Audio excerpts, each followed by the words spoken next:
Here we go. Spoiler alert, audience.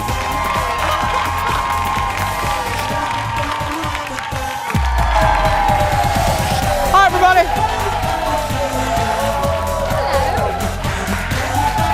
Wow. Look at you. Look at the Kendall. Holy shnikes. Hi, everybody. Welcome to the show. Beautiful. Look at the ladies today. Hi, everybody. Happy Wednesday. Thank you so much. Have a seat, everyone. Let's get started. Hello. Greetings. Thank you. Thank you, everybody. Welcome to the show. I appreciate it. I appreciate it. Welcome to the show. It is Wednesday, and please give it up. You look stunning. Give it up for Kendall, everybody. Hello. Hi. Good morning. Hey. You look fantastic. Thank you. Look at your fancy skirt. Well, thanks. I got it at one of those, off the rack, off the this, off the. You can't afford the real one. Off Fifth. Yeah, that's the one. Off Fifth. Yeah. How'd you know that's what I meant? Oh, because I go there because you get really good discounts. Yes. Like on fancy clothes. Yeah, off Fifth and Egan. Did you go to that one? I went to the one downtown. In downtown, yeah. There's one in downtown Minneapolis, and then off Fifth at the Egan outlet. It's fantastic. All of you guys out there, if you need suits, they always have really good deals on suits and shoes, and for the ladies, like purses, like great deals. Yeah, really great Love deals. Off Fifth. Yes. Speaking of the ladies, I want to say hello. Now, we were just talking about this literally yesterday. Photographer Eric and I, it has become a tradition on the Jason Show, and that is we do a yearly segment at the North Oaks Rummage Sale. Now, this is, I'm not kidding, I'm a guy, when I grew up in Indiana, I'm a garage sale kid. My mom and my grandma would take me garage selling on Saturdays, so I know rummage sales. This is the biggest rummage sale in the history of the world. Yeah. It is. We have ladies in the audience from North Oaks Rummage Sale. And the best thing about it is it benefits the Children's Hospital Association, and it's great. And we have so much fun. And is it next week? It's Saturday, September 14th and Sunday, September 15th at the Shoreview Ice Arena. We're probably going to be shooting a story there next week. It is so fun. The ladies are so nice there. They're used to us. We've done it now for 5 years, and we always find the goofiest items there, like a stuffed owl or something. We always get. So anyway, a stuffed owl. Yeah. So go visit them. So I'm a little worked up today. And thank you, audience. I appreciate that support. I'm a little worked up today. And here's the deal. We did the segment yesterday with Nick and the Jeopardy champion, know-it-all Nick from our newsroom and the Jeopardy champion. So we do the segment. We are all laughing. The newsroom laughed because Nick's a good sport, and Nick's like my little annoying brother. We're like siblings that we fight. So we do the segment, and I get home, and all Jason's trying to do is enjoy a refreshing cocktail at a girls' night, and my phone starts blowing up. And I'm like, what is this? So I get on and I don't go on social media hardly at all for this very reason, but I got on social media last night. And attached to the segment on our Facebook page are these people accusing me of bullying Nick during the segment. Now, if you just want to irritate the dickens out of me, do that, because here's the deal. Let me just be very clear, and let me be very calm, and let me just be as nice as I humanly can. If there is nothing more irritating to me as a kid that was bullied for people to misuse the word bullying. Do not misuse the word bullying. Fundamentally, bullying is a deficiency in power, where you're basically punching down. Nick is a friend of mine. It was a goofy segment on a goofy show. If you really want to see bullying, I will take you to any elementary school. We'll walk down the halls of any middle school, and I will show you kids that are actually being bullied. I beg you, before you press enter on social media, stop and think. Just because I'm an anti-bullying advocate doesn't mean I can't be sassy sometimes. It doesn't mean that I can't be a smart aleck. But it also means that I'm not necessarily bullying. There's a big difference. So please just take a moment before you send something. Think about my history. Think about this show. If there's one person that doesn't try to bully every day, it's me. Nick and I are friends. Nick and I are friends. Mm-hmm. Nick is a big boy. Mm-hmm. Nick is a big boy. He's a grown man with a lot of sass. He's a grown man. And and my final thing on this is, I think it's just, it's what we're dealing with now, where everybody is, I feel like, is so overly sensitive. And I always say this, it's like people wait in the bushes. They hide in the bushes. They hide in the bushes, and they want to pop out and be outraged by something. I beg you to please stop, especially with this goofy show. We don't do anything. I wake up every day. I walk on eggshells trying not to offend anybody. So please stop before you send a message and think about that. Thank you. And in the words of my friend Taylor Swift, I think we just need to...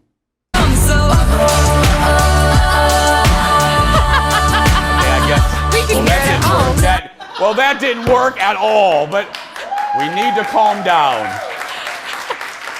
I heard it in my ear. You heard it in your ear? I don't know. They heard it too. Audience, let's just go for a drink. Come on, let's get started, everybody. Okay. It's time for the hot dish. Here we go.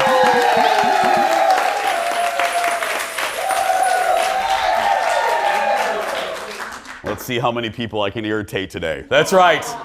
We're very excited here at the Jason Show because we now have the full list of the Hallmark Channel Christmas movies coming this fall. That's right. Yes. Hallmark just released the titles and release dates, and here's a preview of one of the first movies. It's called Merry and Bright.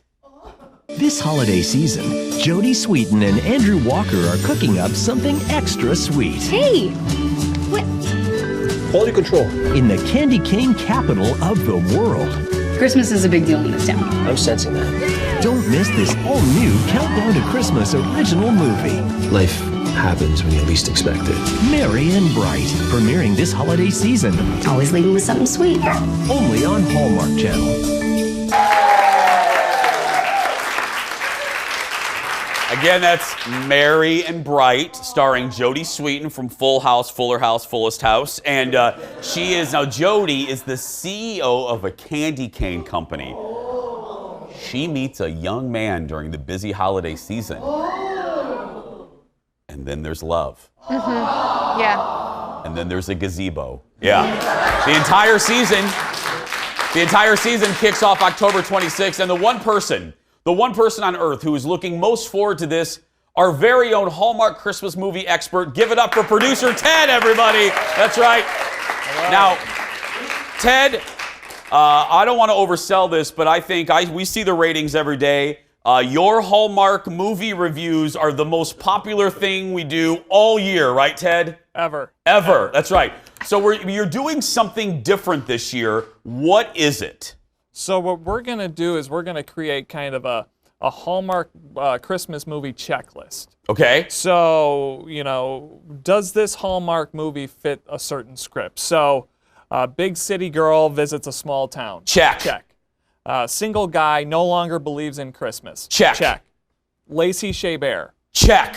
That's right. She's in every one of them. You could also, Ted, I don't want to tell you how to do your crown criteria list, but you could also substitute either Lacey Sherbert with Candace Cameron Bure. Yeah, Candace, same thing. Same thing, yeah. And then a kiss in a gazebo. A kiss in a gazebo, because if there's no kiss in a gazebo, it ain't a Hallmark movie, Ted. It's not, no. Big town party at the end. Now, Ted, we got to go, but you looked over the entire list. Is there one that's sticking out? Is the Merry and Bright right there one that you're looking forward to? No one's looking forward to that one. Okay, yeah. Christmas in Rome. And I'll tell you why. Well, because it checks one of the boxes with Lacey Chabert. Yeah. But also we know that these movies are shot in Canada. So I wonder what town in Canada looks like Rome that they shot this. Is it Vancouver? Yeah. Is it, yeah. Edmonton. Now you have one more you're looking forward to, right? Right Before Christmas. Right, R-W-R-I-T-E. Right Before Christmas, yeah, yes. You know I love a good title. Yes. This one stars Chad Michael Murray. I mean, he's another one. Just check. Well, as long, there it is. Well, Ted, I can't wait. It's going to be a ratings bonanza for us. Ted Johnson, everybody. Next in the dish. Next on the dish, Ann Curry has a new show called Chasing the Cure. The show is a live broadcast focusing on people with undiagnosed conditions and uses crowdsourcing to find a diagnosis. This is great. Colbert, she was on Colbert last night talking about it. Look at this. You've got the new show Chasing the Cure, where you, first of all, explain the idea behind Chasing the Cure. It's an effort to punch a hole in the things that silo us, right, from good medical care. This is a country with wonderful medical care that most people don't have access to, right? And sometimes people are siloed by geography, where they live, obviously by their medical insurance. But we think if you can take people who are really in need and have been suffering for a long period of time with undiagnosed, undisclosed illnesses, right, and you punch a hole in the thing that prevents them from meeting the right doctors, the best specialists, the researchers, and you can maybe give them an opportunity to feel well. Wouldn't it be an amazing thing to be able to do? Now, one would think. Absolutely. She says Ann says it's working. Listen to this, audience. Just last week, one of the people featured was diagnosed with a condition affecting less than 10 people in the world. Chasing the Cure airs Thursday nights on TBS and TNT. It's great, isn't it? That's a great idea. It's a great idea, and she's awesome. You want to see her do well. She just, the whole thing that happened with her on the Today Show, she just kept her head held high, and now she's doing this. I love her. Yeah, there's also a similar show on Netflix about this. And it's a there's a similar show, and it's so good. And think about it. I mean, you know, if you're having a condition where there's no one else, you feel so alone. You're like, why do I have this thing on my cheek or whatever? Right. This removes all of those boundaries, all of those obstacles. So we have a lot more to come. Everybody go grab another cup of coffee, and we'll be back right after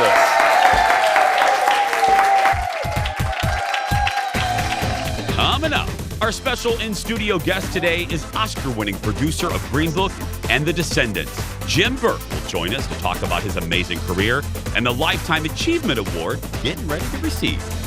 Then there's something special about this classic-looking Airstream. This ain't your mama's camper. We can't fix everything, but we'll shape you up.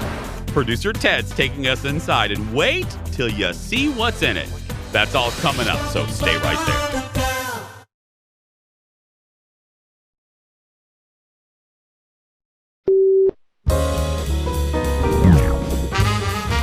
Probably 5 or 6 days training over at Flushing Meadows, and you know, I used to take cat naps. Now I'm taking kitten naps, which are half as long but twice as cute. It was easy for me to be able to swing out at the start, and then it was kind of the tighter the strings, the sweeter the swings a little bit. I think Serena is so good at just knowing how to use every part of the kayak. I would be there because somebody is pushing me, you know, so I just try to do, you know, game, set, match, do the cabbage patch, so you know what I mean? Yeah. Patience is not one of my best qualities. Let me tell you something, you're never gonna find 3 tennis balls in a Pringles can. On the court, training and improving some of my things. Yeah, I mean, slap your dad and call him Brad. Oh, Jimmy Fallon. Having fun at the U.S. Open. Getting the best in the world to drop it in. If you don't get it, like we play these all the time. It's one of our favorite bits. Jimmy Fallon gives all of these people lines that they have to say for no particular reason in press conferences. And they have to drop it in, whether it's athletes or stars. So when you hear drop it in, that's the say. It's such a great bit, Fallon. It's such a great bit, yeah. I don't know how they keep a straight face. Like, how do they do that? I don't know. I don't get it. I love tennis players. Anyway, more late night. James Corden did one of his classic bits last night, speaking of good bits. This isn't even a story. We're just playing this because it's darn funny. It's called Treadmill Quiz, and this time he did it with actor Dominic Cooper. Look at this. Yeah. In the season 3 finale of Dominic's hit show Preacher, who... I have no idea. I haven't seen a single episode.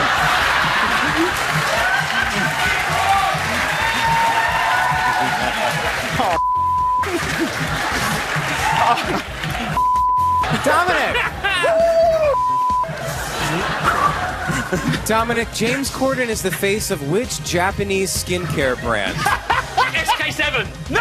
No! SK2! SK2. No, you got it wrong. Dominic appeared in the film Abraham Lincoln Vampire Hunter. What year was the real Abraham Lincoln assassinated? He'll never know that. He'll never know that. I've no idea. 1865. Dominic, James has the Chinese symbol for what tattooed on his leg? Peace. No, it's the Chinese symbol for tattoo. So good. And if he gets it wrong, they just keep speeding it up and speeding it up. Oh my gosh. We should do that, Kendall. We No, should do, because yes. I would look like James Corden. No. We should do.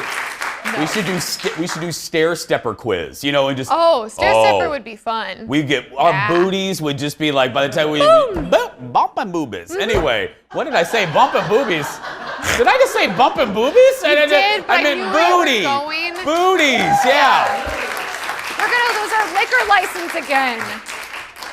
Oh, Jace. What is in this today? I don't know. Anyway, yeah. Aaron did it. Aaron did it, yeah. Blame Schwabi. Next in the dish, I'll blame the garage sale ladies. That's where they put something out. I love them. Next in the dish, Jim Gaffigan, one of my favorite comedians. From Indiana, too, by the way. Literally in the town next to my town, Jim Gaffigan was. Yeah, Valparaiso in Indiana. He was on Colbert last night and talked about one of his new modern pet peeves. Look at this. I would say generally there's an overall misuse of the prayer hands emoji. It's just people. In what way? Well, people have to settle down. I've gotten a few recently. Yeah, no, you'll get a text from someone and they'll say, "See you at dinner, prayer hands," and you're like, "No prayer. Are you not going to make it? Are you praying for me? Are you suggesting we eat hands? What are you saying?" And it's also, it's like the prayer hands indicates that they're praying for you. It's like, so you're praying for me, but you're too lazy to type out, "I'm praying for you"? I'm just calling it out. Yeah. Jim is in a new movie called American Dreamer. Do you use a lot of emojis, Kendall? Yeah, I love them. I do too. Yeah, they're so fun. I feel like when we text, we always emoji. Do emoji. I know my mom, though, my mom and my Aunt Shar use like 80,000 emojis. My mom does too. I love you, Dar, but it's like zebra, zebra, zebra, monkey. Mouse, cup of coffee. Mouse. Yeah, for no apparent reason. You know what I mean? Dar is cut back, though, and when she watches this, she's going to yell at me jokingly because I busted her on this about a year ago, and she stopped. Like, she stopped emojis cold. Dar, you do you. You do you, Mom, but Prayer I love emoji. it. Yeah, you do you. But my Aunt Shar, too, like 1,000 smiley faces, you know, and then if something's sad, it's like sad mouse. You know what I mean? It's just, it's too much. Still ahead, everybody. We're talking about the worst fashion trends of the last few decades. And then the producer of the Oscar-winning movie Greenbook is here, and we'll talk about what it's like to be on top of the world, literally, when we come back.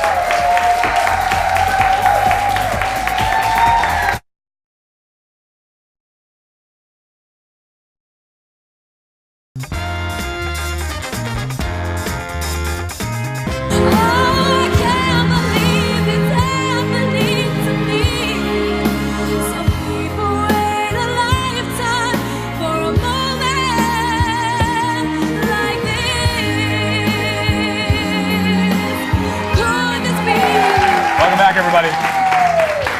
Remember this moment? I do. I was probably standing in this very building when this aired. On this day 17 years ago, Kelly Clarkson won the first ever American Idol right here on Fox. More than 22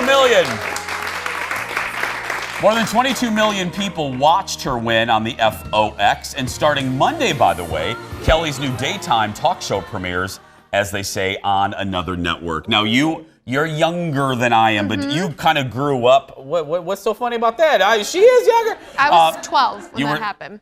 You were how old when that happened? I was 12. I had her highlights, though. I went with her CD cover to the salon. This is what's so pathetic. She was 12. I was on my third TV job. I was dreaming to be you, Jason.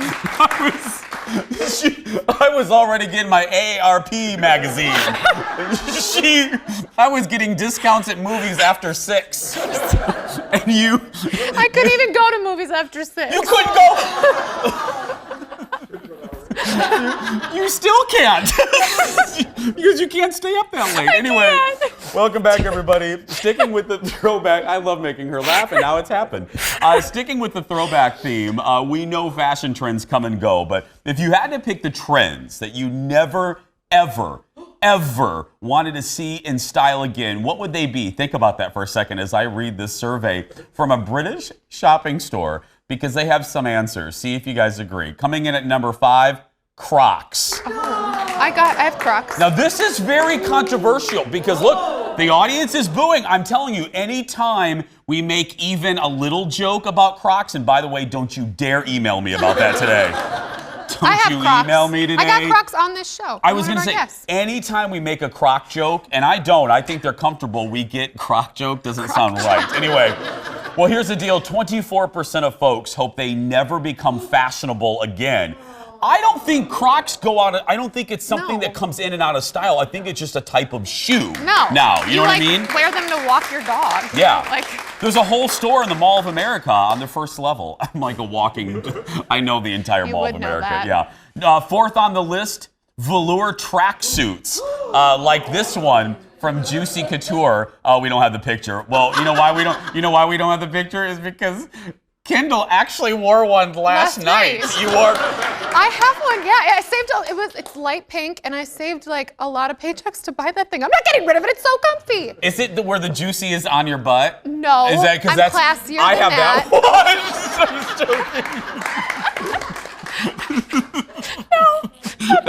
one. It's literally the one from Mean Girls that the mom wears. Oh, the cool mom. Yeah. I have that one. The third trend people never want to see come back into fashion: underwear as outerwear. Like Kim Kardashian wearing a bra as a shirt. Yeah, no. I've done that before. You have? Well, I mean, in college, I had like a red lace shirt, and it's college. Okay, yeah. I didn't do that in Indiana. We weren't allowed to do that. Number 2 are the 80s style puffball or bubble skirts. Yeah, I don't even actually, Jeff had to tell me what those were. Those are like the ugly, they're kind of like this. And the number 1 fashion trend people never ever want to come back, the mullet. Yeah. The mullet, yeah. I wouldn't tell our hockey friends this. 43% hope that the business in front, party in the back hairstyle stays. Oh, look at that. Yes! That is a mullet. Was this a recent state fair? This is fantastic. If we didn't have a special guest today, we should just keep rolling this video. Anyway, as for the favorite decade of fashion, 40% said the 70s was their favorite, followed by the 80s. No. Yeah. We had good clothes in the 80s. The shoulder pads and the bubble skirts, girl, stop. How dare you? Shoulder pads, I'm wearing them actually with this. Still ahead. Edina native and now Oscar-winning producer Jim Burke is here as he's about to receive a Lifetime Achievement Award from our friends at the Twin Cities Film Festival. And then, food trucks are really hot these days, and 2 entrepreneurs took that concept and flipped it. Instead of food, wait till you hear what's happening inside that truck. You're gonna find out when we come back. Back in a moment.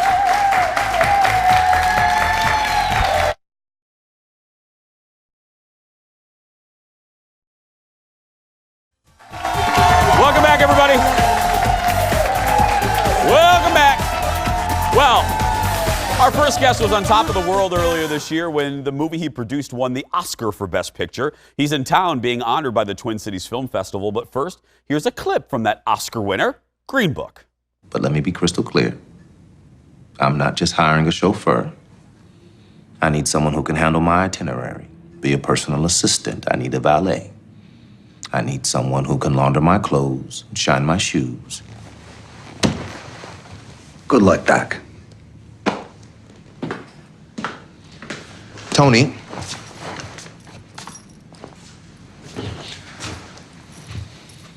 I had my record label ask around town to find me the right man.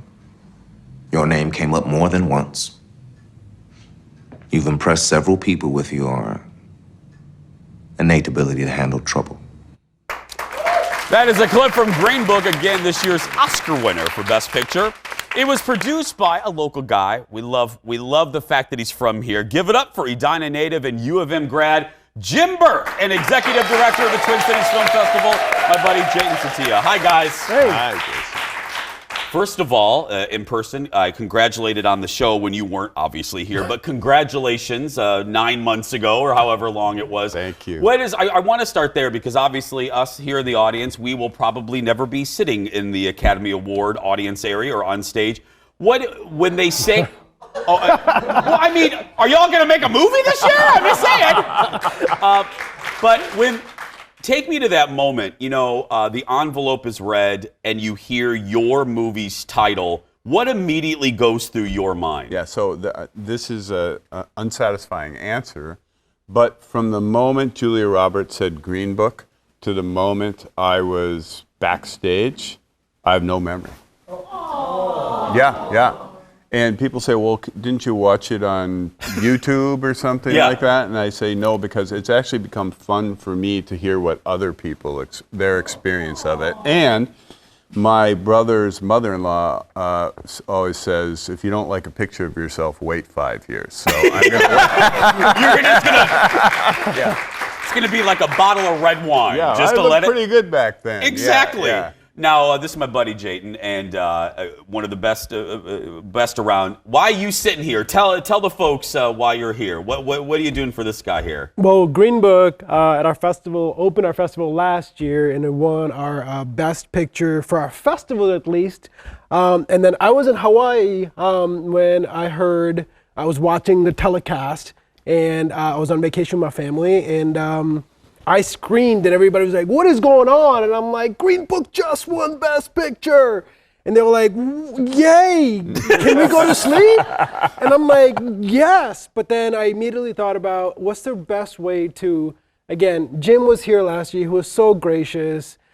He was just so humble. And I wanted to just say thank you to him for allowing us to premiere that film. So we reached out to him and said, hey, would you mind? I know it's kind of awkward, but like, can I give you an honor? And apparently the word didn't circulate to him. He said yes, of course. So we're honoring him tomorrow at our annual gala. Yes.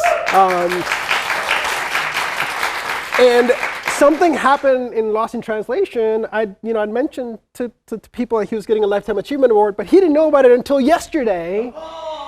What? So it's been an interesting journey. I was being honored. I was being honored, right? And I thought that was wonderful and sweet, but I did not know the honor was the Lifetime Achievement, which... He's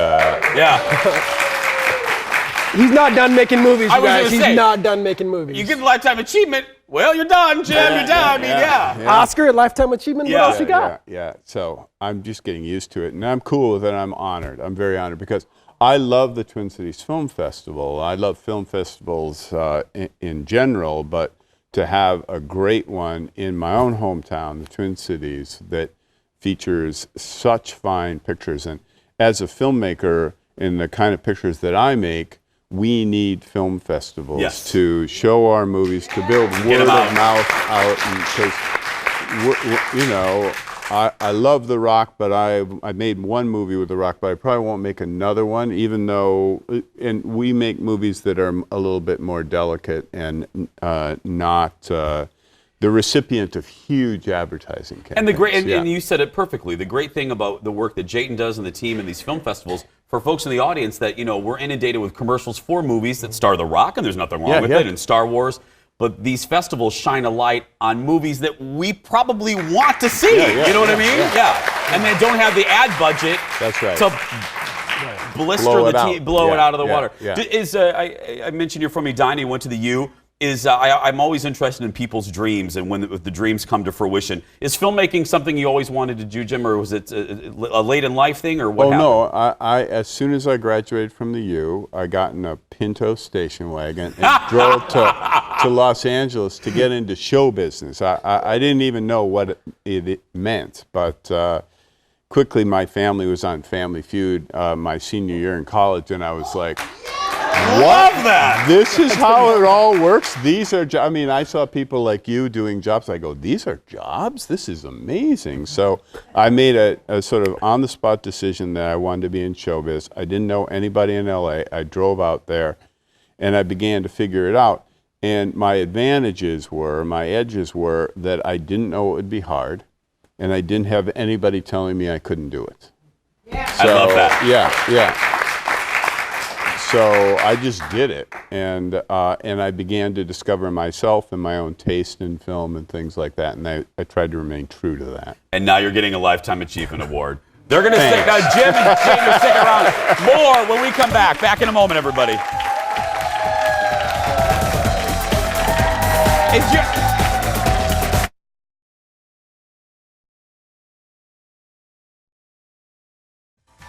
Welcome back, everybody. More with Oscar-winning producer and Minnesota native Jim Burke.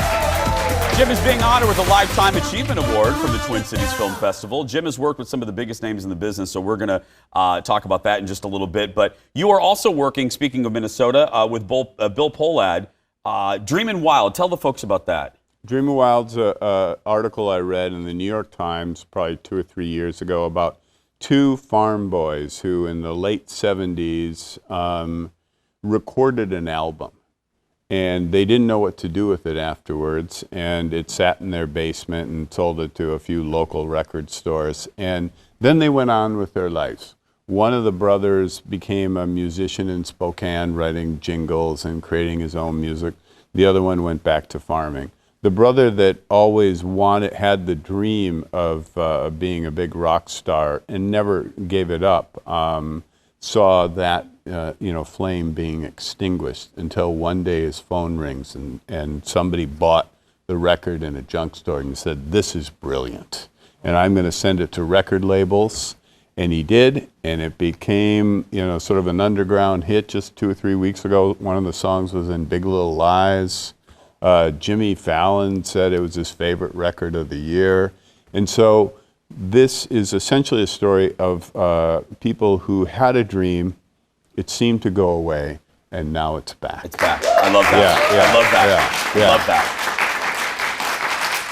As I mentioned, Jim's worked with some of the biggest names in the business. So we like to do this when we have special guests like Jim here. We call it First Impression. We're going to show Jim a picture of someone he's worked with, and just the first thing that comes to your mind. Let's start with one of the best, Mr. George Clooney.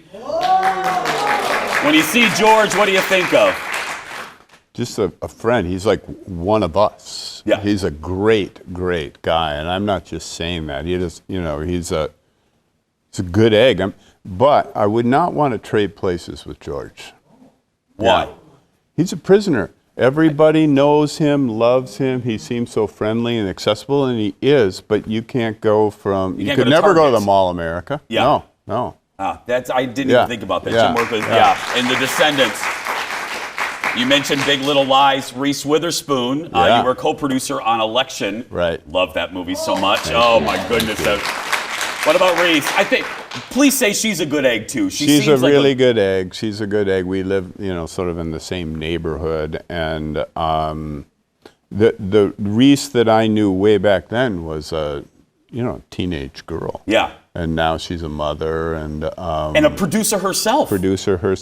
And she has really done a great job in, the tricky part, you have to be talented as an artist and everything like that, but you also have to manage your own career. Yeah. That's tricky. I think this is like the good egg club. Jim's worked with only good eggs. Matt Damon, another good egg? Great guy. Yeah. Great guy. Downsizing is the movie. George Clooney tells a funny story about Matt, which is he is the opposite of bulimic or anorexic. He thinks he looks great when he's fat. Yeah. So he's always taking his shirt off. And I can hear George telling that story, Yeah. You mentioned The Rock right there, Rock. Another good egg, I would imagine. Well, you hit on all the good ones. He was just The Rock, when I made Walking Tall, was his second movie. And he had an acting coach with him the entire time. And he just wanted me to know and everybody to know, like, I'm committed to this. I'm not just a celebrity. I want to be a good actor, too. And you know what he seems to, Jim, and maybe you can confirm this, he seems like someone that's grateful for his career Very and much grateful so. for the life that he has. I Very get much that so. vibe from him. Yeah. Finally, Mahershala Ali. To say I'm a fan is an understatement. Another good egg in the Good Egg Club. Great guy, another committed guy. He's a man of faith, deep faith, and a family man. He's just a wonderful guy. He has been so kind of good to me and to my wife, and he's a friend. Yeah, good guy.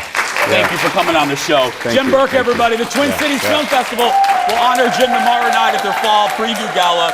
For more information, go to TwinCitiesFilmFest.org. And again, you heard Jayden speak. You know, we are very blessed to live in the Twin Cities. Jim knows this. We are a town. We are cities that love culture. We love film. Support the film festival. We have a gym right here in Minnesota that y'all should go to. So support the Twin Cities Film Festival. Go ahead, everybody. It's billed as a mobile hair salon for the modern man. So, of course, we had to send our modern man, producer Ted, to St. Paul to give rugged good looks a try. We'll be right back, everybody. Stay with us. Thank you so much. I so appreciate it. Thank you. Jim Burke.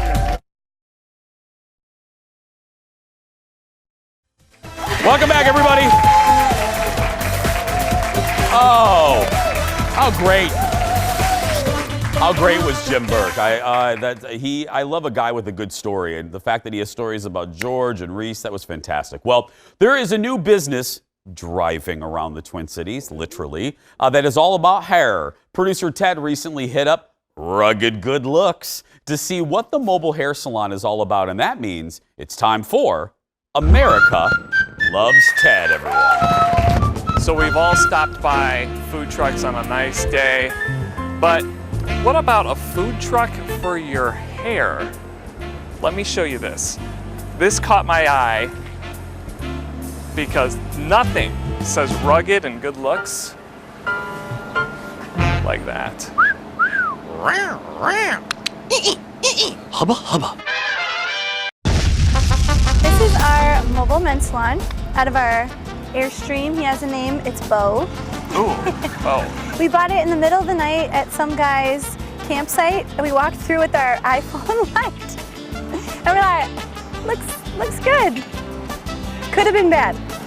So it was at night with your flashlight in the campsite. Because you guys cater to rugged men like myself. Men are just quick, they don't take a lot of water, just kind of in and out for the guy on the go. Guys are either really scheduled or they're very on the fly, like, oh shoot, it's been 6 weeks since I've had a haircut. In my youth, it would go 6-7 weeks and I look homeless. And then I'd be like, I need a haircut now. Yeah, see? And that's what you guys... Yes, that would be our guy. So there we go. There it is. Making the world a better looking place. One haircut at a time. So there's this dating website called Beautiful People, and like, so you have to submit your picture, and then they vote on whether they're going to accept you or not. Oh no. Rejected. Oh no. So sad, but with the beard trim, we'll get there. Beard trim, one step closer. Yeah. Oh, that's terrible. Is that really a thing? Yeah. They really rejected you? And what they did was, they didn't... That's terrible. We're getting in Beautiful People after this. Okay, so be honest with me. What problem areas do we have? Well, Ted, we can't fix everything, but we'll shape you up. What can't we fix?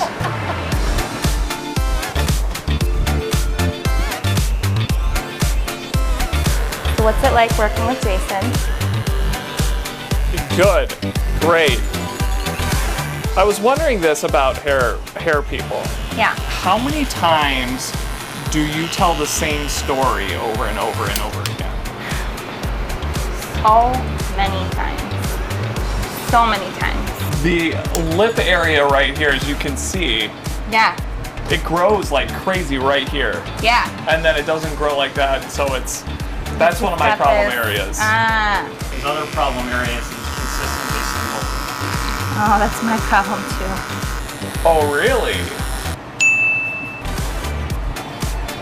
You know, he's looking better. Good. Rugged. Solid. Good looking. Style. You look good.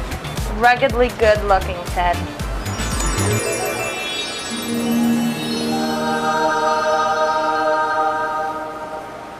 All right, beautiful people, you ready for the new Ted?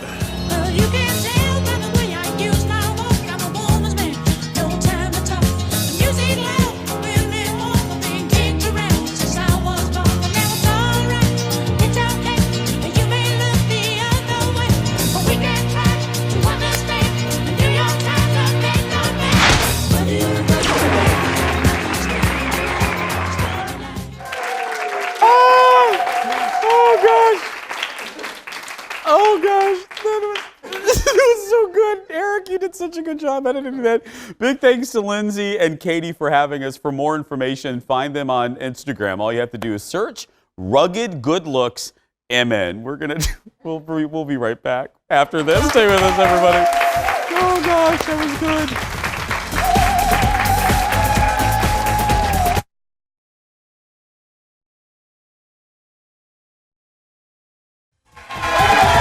Welcome back, everybody. Wrapping things up on this Wednesday. It is, am I alone on this? It is a Wednesday audience that kind of feels like a Tuesday because of Labor Day. You know what I mean? It feels... But we worked on Labor Day. Well, we did, but I'm grateful that it's already midweek. Like tomorrow, girl, is Thursday. Yeah, it is. We're on the other side of the hump. And I said that like that was revelatory or something. Tomorrow is Thursday. But I mean, I said, no, but you know what I mean? I get that. It's going very, very quickly. Yes, it's always nice when that happens. Well, and especially post-fair. Did you guys hear? They had it in the Fox 9 Morning News this morning. I saw the graphic right before we came out. The Minnesota State Fair is now officially, I hope I'm right on this, I saw the graphic, officially the most attended state fair in the country. Boom. In the country, yeah. It beat Texas. Mm-hmm. Everything's bigger in Texas except for state fairs. That's right, yeah. It beat Iowa. I bet our pumpkins are bigger than theirs too. I bet our squash is bigger. Yeah. That's right. Yeah, I bet our corn is like way better. Well, we have big corn in Indiana too, because I'm a Hoosier. We're talking about Texas, I know. I'm just saying. But so congratulations to all the folks at the State Fair. Hey, before we go, not only is it the end of the State Fair, but it's back to school season. Hello, parents. By the way, before we go, I thought this was timely, and it's perfect that we're bookending it. I talked about my anti-bullying stance at the beginning of the show, and here we are at the end.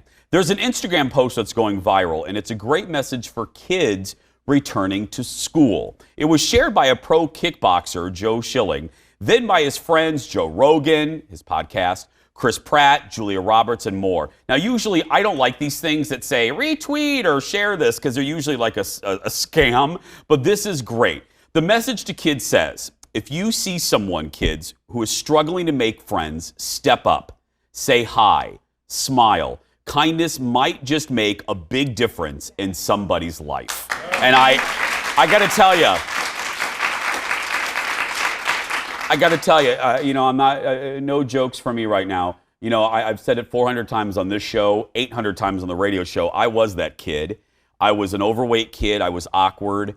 I was made fun of for being gay in Indiana, and I was picked on basically every day in junior high. And I was that kid that even though I had friends, I felt like I had no friends. And if one of those cheerleaders, if one football player or one perceived popular kid would have smiled at me or would have come over to me when I was sitting by myself in the cafeteria, it really would have made a huge difference. So parents, have your kids watch this little segment today, because I'm telling you, all you kids out there that are blessed to have a lot of friends and you're well-adjusted, find the kid that's shy. Find the kid that dresses maybe a little bit different from you. Find the kid in the cafeteria that is sitting by themselves and looks like they have no friends. Go over and say hi to that kid. I promise you, when you're as old as me, you're going to look back at that moment and you're going to be very proud of yourself for a very good reason. You're going to be very proud of yourself. Yeah. You're going to make me cry. No, I mean it. No, it is. It's really sweet. I think I think about those kids a lot, you know, and the kids that feel like they have no friends and no allies. And one nice kid can make a difference. So kids, please go do that today. Start the school year off on a good note. Tomorrow on the show, a celebration of the grilled cheese sandwich. Did you know there's a grilled cheese festival happening this month? We've got a delicious preview that's coming up tomorrow. Don't forget, follow us on social media, Jason Show TV on Twitter, Facebook, and Instagram. And us personally, Kendall Mark, and Jason Matheson. That's going to do it for us. If you are a kid that's being bullied, you go out there and be yourself, because nobody can tell you you're doing it wrong. Thank you guys so much for watching today, and we'll see you tomorrow.